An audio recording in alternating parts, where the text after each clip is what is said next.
बहुत दिनों पहले एक राजा था जो नए नए कपड़ों का इतना शौकीन था कि वह अपने राज्य की आमदनी अपने शौक को पूरा करने में ही लुटा देता था। उसकी कामना हर समय यह रहती थी कि लोग उसके कपड़ों को देखते ही रहें। उसे न सेना को मजबूत बनाने की फिक्र थी, न ही खेल तमाशे में वह कोई रस लेता था, न घूमने फिरने को ही उसका मन करता था। हाँ, अपने नए कपड़ों को दिखाने के लिए वह चाहे 10 कोस चला जाता। दिन और रात के हर घंटे के लिए उसके पास अलग पोशाक थी। जिस तरह किसी राज्य में राजा के बारे में पूछने पर उत्तर मिलता है कि वह अपने मंत्रियों की बैठक में है, उसी तरह यदि कोई इस राजा के बारे में पूछता कि वह कहाँ है, तो उत्तर मिलता कि वह पोशाक बदलने वाले कमरे में है। जिस शहर में राजा की राजधानी थी वह भरा पूरा था और वहां रात दिन आने जाने वालों की चहल पहल रहती थी। कोई ही दिन ऐसा गुजरता होगा जिस दिन बाहर से आने वाले लोग सैकड़ों की तादाद में राजधानी के बाजारों में दिखाई न पड़ते हों। इन्हीं में एक दिन 2 ठग भी आए। उन्होंने लोगों को बताया कि वे बुनकर हैं और ऐसा बढ़िया कपड़ा बुनना जानते हैं कि सारे संसार में दिया लेकर ढूंढने पर भी नहीं मिल सकता। यहां तक कि कोई उसकी कल्पना तक नहीं कर सकता। न केवल उस कपड़े का रंग और डिजाइन ही सुंदर होगा, बल्कि उसमें यह भी विशेषता होगी कि जो आदमी अपने पद के योग्य नहीं होगा या अव्वल दर्जे का बेवकूफ होगा, उसे वे वस्त्र दिखाई तक नहीं देंगे। राजा ने मन ही मन सोचा, इस तरह के वस्त्र तो अनमोल होंगे। यदि मैं ऐसे कपड़े पहन लूं तो मुझे पलक मारते उन लोगों का पता मिल जाएगा जो अपने अपने पदों के योग्य नहीं हैं। तब मैं अपनी प्रजा में से होशियार लोगों को भी चुन पाऊंगा। इनसे अपने लिए कपड़े बनवाता हूं। और उसने उन ठगों को कपड़ा बनाने के लिए फौरन ढेर सारा रुपया दिया और कहा कि वे फौरन काम शुरू कर दें। ठगों ने एक करघा लगाया और ऐसे दिखाने लगे जैसे कपड़ा बुन रहे हों, पर करघा खाली था। उन्होंने राजा से बढ़िया रेशम और सोने के तार मांगे थे, पर उन्हें इस्तेमाल करने की जगह अपने झोलों में छिपा लिया। देर रात तक वे खाली करघे के सामने बैठकर ऐसा जाहिर करते थे जैसे कपड़ा बुन रहे हों। राजा ने सोचा, देखूं तो सही कि वे कैसे काम कर रहे हैं, पर यह सोचकर भी उसका दिल अजीब ढंग से धड़कने लगा कि जो बेवकूफ और अपने पद के लिए लायक नहीं है, वह उस कपड़े को देख भी नहीं पाएगा। उसे यह चिंता नहीं थी कि उसके अपने साथ ऐसा होगा। फिर भी उसने सोचा कि पहली बार यह देखने के लिए कि वे कैसा काम कर रहे हैं, किसी और को भेजना चाहिए। पूरे शहर में सबने कपड़े के जादुई गुण के बारे में सुना था। सभी यह जानने को बेचैन थे कि उनका पड़ोसी कितना बेवकूफ और बेकार है। राजा ने सोचा, मैं अपने वफादार प्रधानमंत्री को भेजता हूं। वह देखकर आएगा कि जुलाहों का काम कैसा चल रहा है।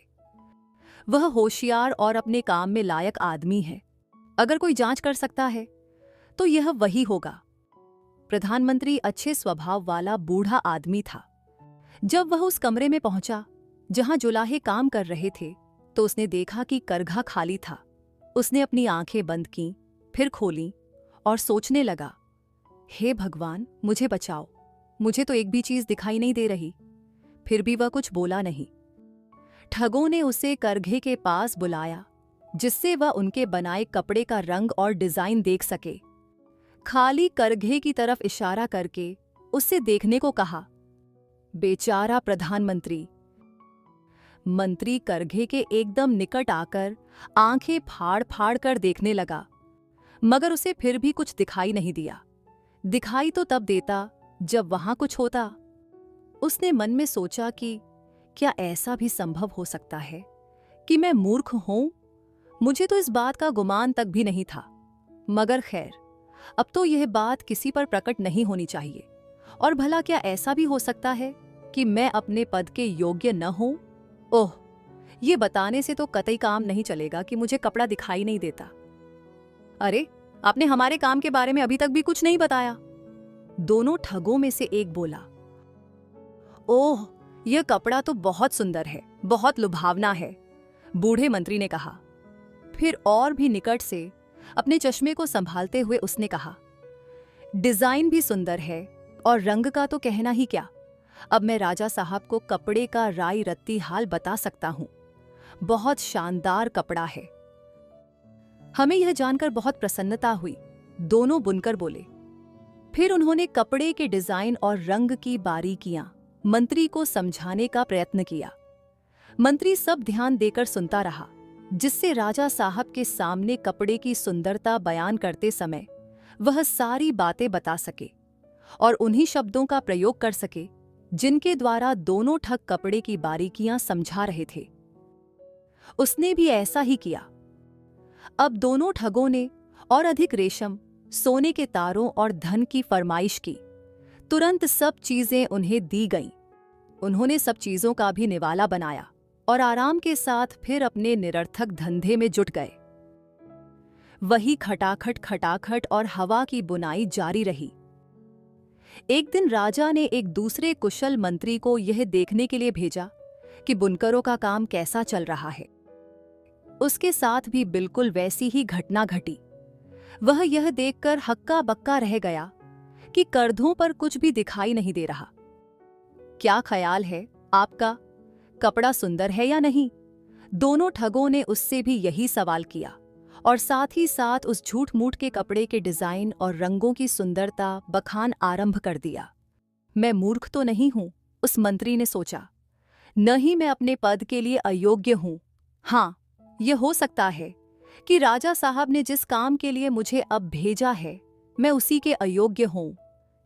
है तो यह बड़ी अजीब बात, पर पता इसका किसी को नहीं चलना चाहिए। इसलिए उसने भी कपड़े की तारीफ और उसके रंगों तथा डिजाइन को खूब सराहा।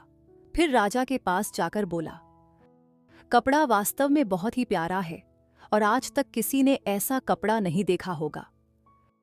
शहर में जिसके मुंह से सुनो कपड़े की तारीफ हो रही है। अब तो राजा ने उसे स्वयं भी देखना चाहा। बाद में तो सामने आएगा ही, मगर करघे पर बुना जाता देखने में और ही बात थी। इसलिए राजा ने बहुत से सभासदों को अपने साथ लिया और कपड़ा देखने के लिए चल दिया। उन सभासदों में वे ईमानदार और बुद्धिमान मंत्री भी थे जो पहले कपड़ा देखने गए थे। जब राजा दोनों ठगों के पास पहुंचा तो उसने देखा कि दोनों के दोनों पसीने पसीने हो रहे हैं और तेजी के साथ मशीन की तरह अपना काम कर रहे हैं। हालांकि उनके पास एक भी सूत का रेशा नहीं था। कितना शानदार कपड़ा है, दोनों मंत्रियों ने कहा। महाराज, तनिक और निकट चलकर देखिए और इस कपड़े के डिजाइन और रंगों को सराहिए। उन्होंने खाली करघों की ओर इशारा किया। वे समझते थे कि चाहे उन्हें कपड़ा दिखाई न दे रहा हो, मगर औरों को तो जरूर दिखाई दे ही रहा होगा। यह क्या? राजा सोचने लगा, यहां तो कुछ दिखाई ही नहीं दे रहा है। वह तो बड़ी गड़बड़ की बात हुई। क्या यह हो सकता है कि मैं बेवकूफ हूं या राजा होने की योग्यता मुझ में न हो? यह तो मेरे लिए बड़ी खराब बात होगी और सारे राज्य में मेरी बदनामी हो जाएगी। इसलिए उसने प्रकट में कहा, हाँ, सचमुच कपड़ा बहुत सुंदर है, मैं इसे बहुत पसंद करता हूं। और वह खाली करघों की ओर देख देख कर इस तरह मुस्कराने लगा मानो डिजाइन की परख करने के बाद वह उस पर मोहित हो गया हो। यह तो वह किसी भी तरह स्वीकार करने को तत्पर नहीं था कि उसे कुछ भी दिखाई नहीं दे रहा है। लोगों ने वाह वाह की झड़ी लगा दी। जितने मुंह उतनी बातें। कपड़ा सुंदर है, बढ़िया है, शानदार है, रोबीला है, ऐसा है, वैसा है। और सभी प्रसन्न हो रहे थे, मानो उन्होंने कपड़े को अपनी आंखों देखा है। राजा ने तुरंत उन्हें राजकीय बुनकर के पदक प्रदान किए और आज्ञा दी कि उन पदकों को वे अपने अपने कोटों के काजों में लगा लें। राजा के सभासदों ने उसे सलाह दी कि उन मूल्यवान कपड़ों को आने वाले महासम्मेलन के दिन पहना जाए। राजा ने उनकी बात मान ली। जिस दिन महासम्मेलन का जुलूस निकलना था, उससे पहली रात को दोनों ठग जागकर काम करते रहे और 20 हंडे उन दोनों ने जलवाए रखे। हर आदमी देख सकता था कि वे दोनों राजा के नए कपड़े तैयार करने में जमीन आसमान एक कर रहे हैं। उन लोगों ने ऐसा दिखाया मानो कपड़ा करघों पर से उतर गया है। अब उन्होंने बड़ी बड़ी तेज कैंचियां लीं और बड़े कायदे से हवा में ही चलाया। फिर बिना धागे की सुइयां लेकर ऐसा दिखावा किया मानो कपड़े सिए जा रहे हैं। अंत में जुलूस के समय से थोड़ी ही देर पहले वे हाथ पैर झाड़कर निबट गए, मानो बड़ा भारी किला फतेह कर डाला हो। उन्होंने संदेशवाहक से कहा, देख नहीं रहे हो कपड़े तैयार हो गए हैं, राजा साहब को सूचना दो। संदेशवाहक तुरंत जाकर राजा को खबर दे आया, महाराज, बहुत बढ़िया कपड़े सिलकर तैयार हो गए हैं, मैंने अपनी आंखों से देखे हैं। राजा अपने साथियों को लेकर स्वयं तैयार कपड़ों को देखने के लिए आया। ठगों ने अपने एक एक हाथ फैलाकर इस तरह दिखाए मानो बड़े कीमती कपड़े पहन रखे हों। एक बोला, देखिए महाराज, इस प्रकार के कपड़े सारी दुनिया में देखने को नहीं मिलेंगे। यह देखिए, गले की काट बिल्कुल नए तर्ज की है और आस्तीन के घुमाव पर झोल की छाया तक नहीं है, और कमर तो मानो स्वयं राजा की कमर का मुकाबला कर रही है। हुजूर, इन कपड़ों को पहनकर न केवल आप अपने राज्य के राजा दिखाई देंगे, बल्कि फैशन के राजा भी कहलाएंगे। इन कपड़ों की बारीकी को देखिए, इसकी वजह से इनमें वजन भी मकड़ी के जाले से अधिक नहीं है।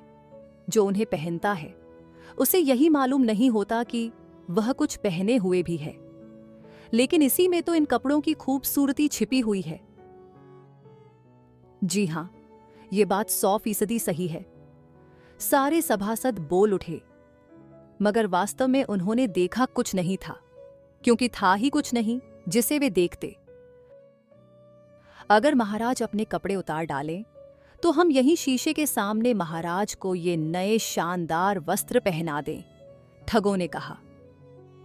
राजा ने अपने सारे कपड़े उतार डाले। ठगों ने एक के बाद एक राजकीय वस्त्र राजा को पहनाने का दिखावा किया, और राजा भी जैसे जैसे वे कहते गए वैसे वैसे हरकत करता गया। यही नहीं, लोगों को यह दिखाने के लिए कि वह अपने नए वस्त्रों को कितने ढंग से पहन रहा है, शीशे के सामने खड़े राजा साहब कभी झुकते, कभी सीधे होकर कॉलर झटकाते मालूम होते। सभी लोग चिल्ला उठे, वाह वाह, कितने नफीस कपड़े हैं, कमाल है, ऐसा नमूना आज तक नहीं देखा था। रंग तो इंद्रधनुष को मात करते हैं, डिजाइन आज तक ऐसा नहीं निकला था, बहुत शानदार राजसी पोशाक है। मुख्य चौबदार ने कहा, महाराज, आपका छत्र आपको ले जाने के लिए बाहर प्रतीक्षा कर रहा है। ठीक है, हम तैयार हैं, राजा ने कहा। क्यों, फिट हो गए ना? और वह कॉलर ठीक करता हुआ शीशे में अपने को अकड़कर देखने लगा, मानो उन नए वस्त्रों में अपने जंचाव को स्वयं भी जांच रहा हो। राजा के लंबे लटकते चलने वाले चोगे को उठाने वाले दासों ने नीचे झुककर ऐसा दिखावा किया मानो सचमुच पोशाक को कायदे से उठाकर चल रहे हों। वे भी यह नहीं चाहते थे कि कोई यह कह सके कि उन्होंने हाथ में कुछ उठा नहीं रखा है, अथवा उन्हें वस्त्र दिखाई नहीं देते। इस प्रकार शानदार छत्र के नीचे चंवर डुलवाता हुआ राजा जुलूस के आगे आगे चला। सड़क के दोनों ओर खड़े तथा खिड़कियों पर लदे स्त्रियों और पुरुषों ने गला फाड़ फाड़ कर राजा के कपड़ों की प्रशंसा की। क्या सुंदर और फिट पोशाक है, क्या शानदार फैशन है, संसार का कोई वस्त्र इनका मुकाबला नहीं कर सकता। कितना सुंदर चोगा लटकता जा रहा है। वास्तव में कोई भी यह नहीं चाहता था कि वह जो काम कर रहा है उसके अयोग्य ठहरा दिया जाए अथवा मूर्ख मान लिया जाए। इसलिए राजा ने आज तक जितनी पोशाकें पहनी थीं, उनमें से यह पोशाक सबसे अधिक सफल सिद्ध हुई। यह दूसरी बात है कि पोशाक वास्तव में थी ही नहीं। अंत में एक छोटे से बच्चे ने चिल्लाकर कहा, देखो तो, राजा नंगा है। लो, सुनो तो इस अबोध बालक की बात। बच्चे का पिता घबराकर बोला, परंतु बात ने जड़ पकड़ ली और लोग एक दूसरे के कान में खुसर फुसर करने लगे। सच ही राजा नंगा है। अंत में सब लोग चिल्ला पड़े, राजा ने कोई कपड़ा नहीं पहन रखा है, सब वहम है। राजा बड़े चक्कर में पड़ा, क्योंकि मन ही मन वह समझ रहा था कि वे लोग सही कह रहे हैं, मगर उसने सोचा कि जब इसे शुरू ही कर दिया गया है तो अंत करके छोड़ना चाहिए। नहीं तो बड़ी हेठी होगी। जुलूस आगे बढ़ता चला गया और दास लोग उस पोशाक को थामे लिए चलते रहे जो थी ही नहीं।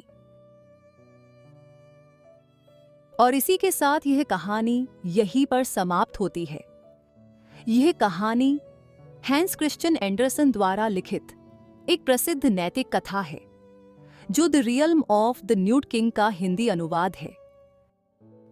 इस कहानी से हमें यही शिक्षा मिलती है कि झूठ और धोखे से कुछ हासिल नहीं होता है और सच्चाई को कभी न कभी उजागर होना ही होता है। इसलिए हमें दूसरे लोगों के बहकावे में आकर झूठ को सच नहीं मानना चाहिए। दोस्तों, आज की यह कहानी यहीं पर समाप्त होती है।